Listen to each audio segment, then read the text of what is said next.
ভাষা সাহিত্য সংস্কৃতিৰ এটা সমন্বয়ৰ এটা আহিলা।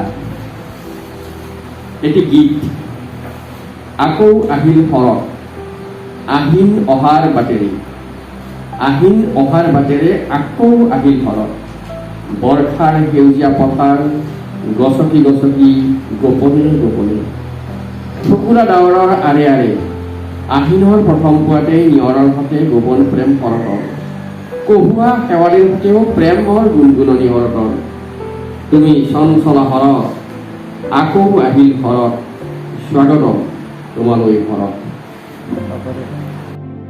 তাৰে ৬০টা বড়ো জনগোষ্ঠীৰ ওপৰত। আৰু এই ক্ষেত্ৰত মই কিছুমান বড়ো জনগোষ্ঠী বিৰোধী শক্তিৰ পৰা বহুত ভাবুকিও হৈ আহিছোঁ। তথাপিও মই মোৰ নিজৰ ৰাস্তাত মই যিটো ফুটি ফুটিছোঁ মই সেইটো অব্যাহত ৰাখিছোঁ। মোৰ কথাটো হৈছে কি যে ভাষা যিয়ে নহওক উন্নত সৃষ্টিৰ মৰ্যাদা আছে। আজি বড়ো ভাষা আৰু অসমীয়া ভাষা দুয়োটাই ৮ম অনুসূচীত অন্তৰ্ভুক্ত হৈছে। এইটো এটা ৰাষ্ট্ৰীয় গৌৰৱ। আজি যদি ৰাভা বা হাজং ভাষাটো যদি তাত সন্নিৱিষ্ট হয় সেইটো অসমৰে গৌৰৱ, তেওঁলোকো ৰাষ্ট্ৰীয় স্বীকৃতি পাব। গতিকে অসমৰ সকলো জনগোষ্ঠীয় জনজাতীয় ভাষাবিলাক ৮ম অনুসূচীত অন্তৰ্ভুক্ত হ'লেও আমাৰ ক'বলগীয়া নাই।